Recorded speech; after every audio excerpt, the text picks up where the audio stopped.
So I'm on the ferry from Gravesend to Tilbury, my old hometown. A little bit apprehensive about the place. It's alien to me now. I have no idea what it's going to be like, whether I'm going to be in people's way, annoy them or whatever. So let's see what we find out when we get there.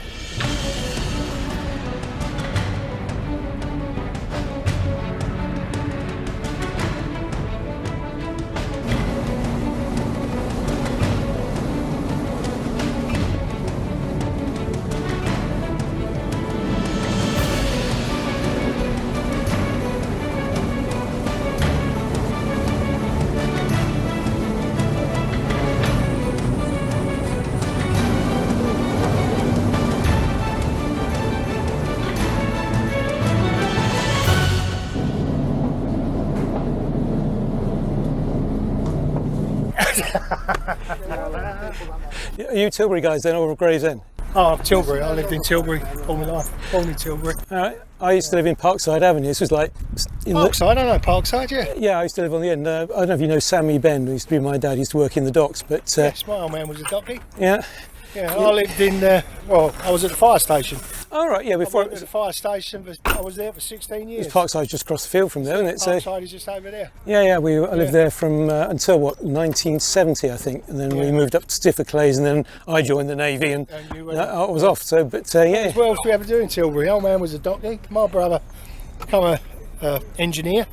He went away to sea.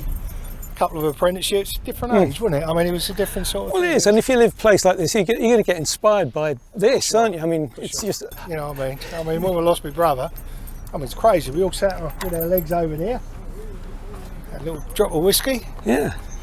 Drank a toast to my old man. It was quite funny, really, because we drank a toast to the old man, and somebody said, well, we better give something to the old man, and poured it in the old river. Yeah. And then somebody shouted, he would never have had any water with his whiskey. Oh, there's a sense of humour down here, isn't there? Yeah, take care. God bless you both. Take care. So an old Till, look after yourself.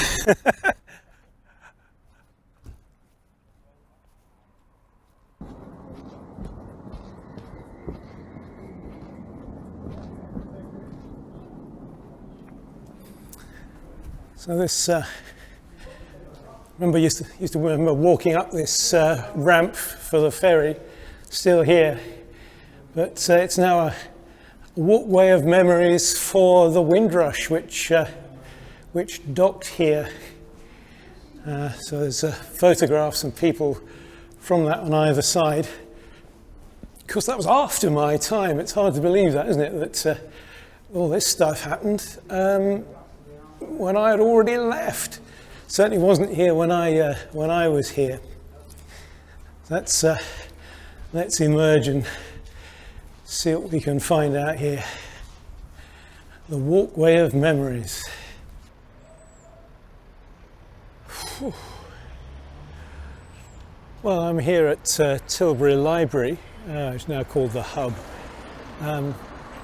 Just had a bit of a walk through town. It's surprisingly emotional being back here after 53 years. I used to live in that library. It's not far from my house here actually. I used to walk across the field and borrow books, and I was a real bookworm as a child. And but yeah, the library's still there. It's still the same building, doors in a different place, the layout's completely different, but still the same place. And oh gosh, I'm near to tears with it. Just being back here. Actually, the old town, I expected it to be a bit of a shock, but actually it's surprisingly familiar. Certainly walking down here has a very different feel to it. There's newer buildings, of course, but I don't know. It certainly feels like an alien place to me, not somewhere I feel at home particularly. Over here on the right is where my Sunday school used to be. It used to be a Methodist church, also where I was a cub and a scout, and it's all gone now, no Methodist church at all. It was a new building at one point, not particularly good quality one, but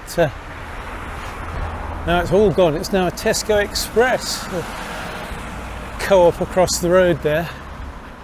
Gosh, and here's 26. Oh man, this is it. Gosh, it looks nice.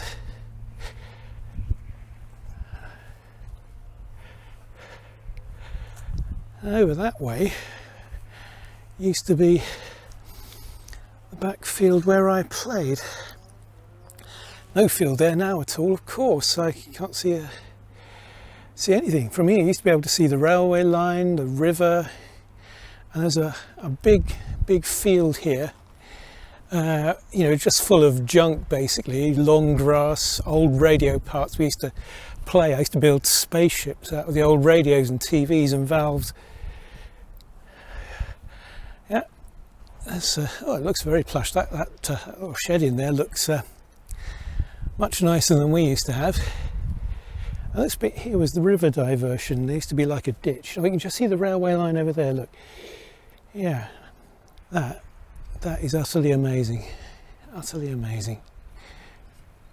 How do I feel about it? I don't know. It really is the same house.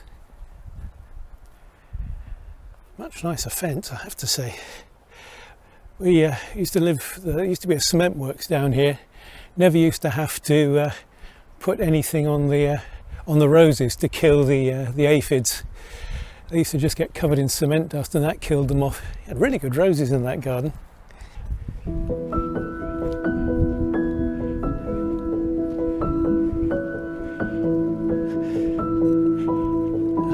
the pace up, so keep the interest up. And round here on the right, I think this is Moore Avenue. That's where Anne Morgan used to live.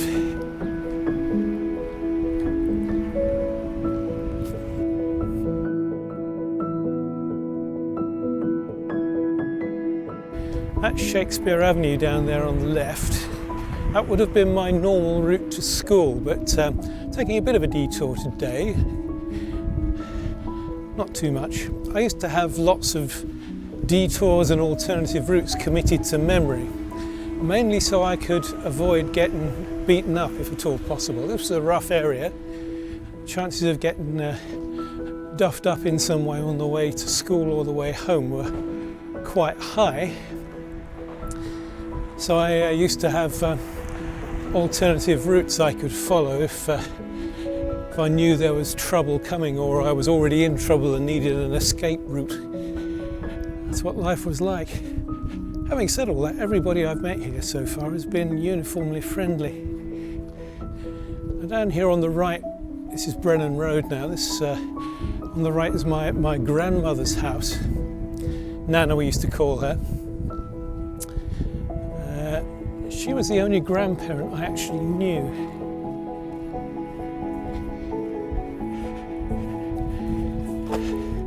The rest had all died before I was even aware of anything. She hung on till I was at least 17, which was nice. She was quite a lady. I remember sometimes I would drop in on her on the way home. Not very often, but she would always give me something to eat and some what we would now call 3p pieces, but we called them threepenny bits in those days.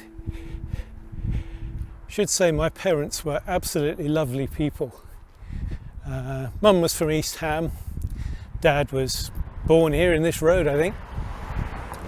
But some people have embarrassment with their parents. For me, I used to love taking people home. Didn't have many friends, but if I took people home, I had a sort of secret joy inside, knowing what a treat they were in for, meeting my mum and dad.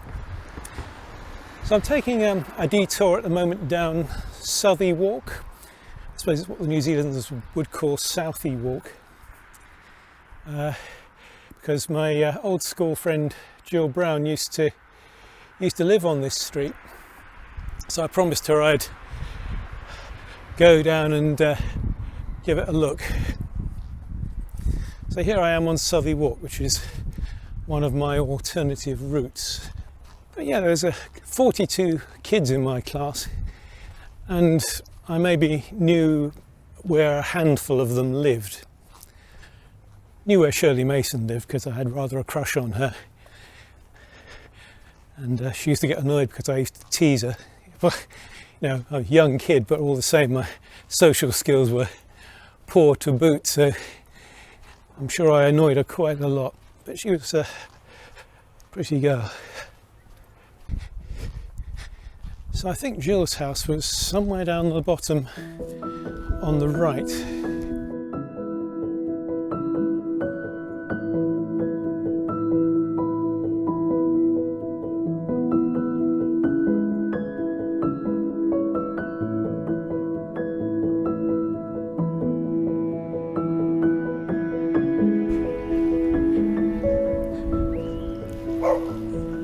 Dickens Avenue. Big fan of Dickens.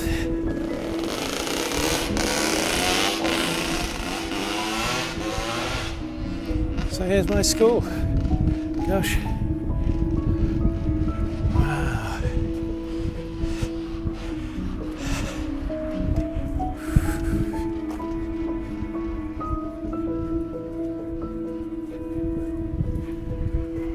Crikey, it looks pretty much the same.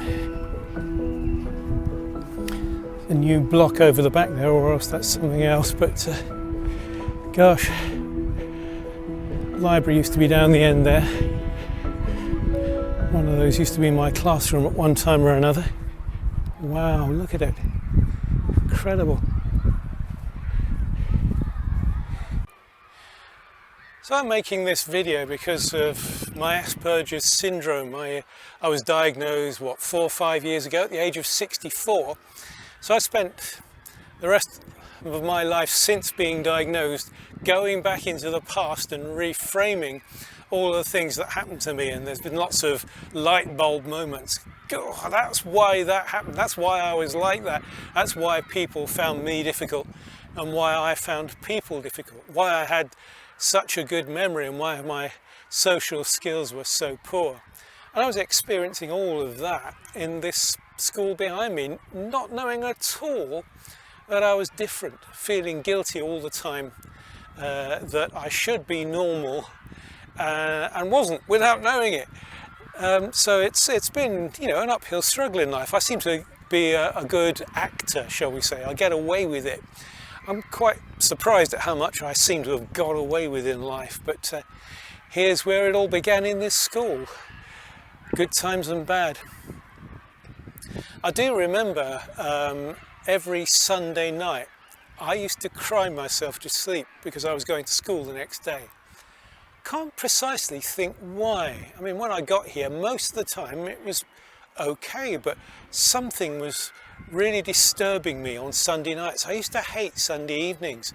I'd keep myself awake as long as possible, and that persisted through to my senior school years later. Something was upsetting me. I'm wondering whether it's because it was such a strain being with other kids, and I didn't realise why I was getting so tired and tense and frazzled. Or was it because I'd just spent the weekend thinking about what I wanted to think about, my schemes, my obsessions, and here we're back at school and I've got to think about what somebody else wants me to think about. I honestly don't know, but school was often a frightening place.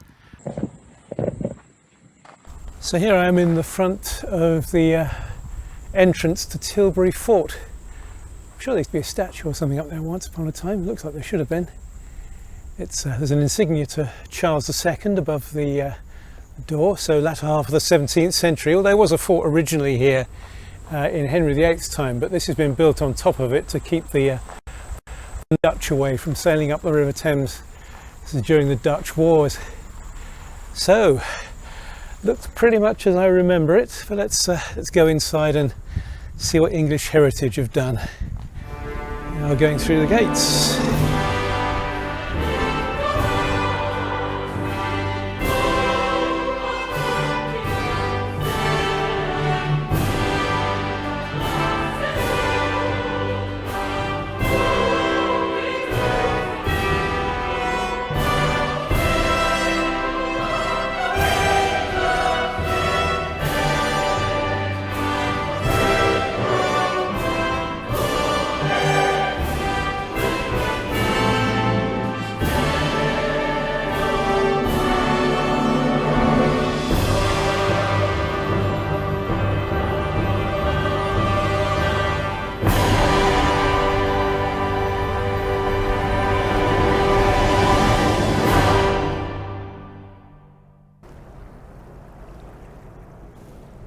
It's beautiful out here this morning.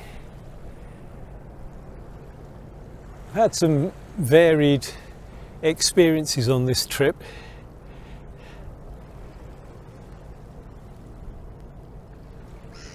Some have been very positive, and this is definitely one of them. Looking out over the Thames like this, seeing the shoreline of Gravesend on the other side, and the wind turbines there, and all the seabirds on the mud there. Sun shining on the water. It's spectacular. I don't think I'd like to live here again. There's no way you can get a good coffee for a start. Almost no way you can get any kind of coffee. But the people are friendly. Universally, 100%. People of Tilbury have been pleasant, friendly, kind. And it's been interesting seeing the places I once used to be. Some of them left me interested but not particularly moved. Others were reducing me to tears. I think if I knew what it was going to be like, I probably wouldn't have come, but I'm so glad I did. It's one of those things that it's good to have done. I'm glad I came. I'm going to be even gladder when I get home.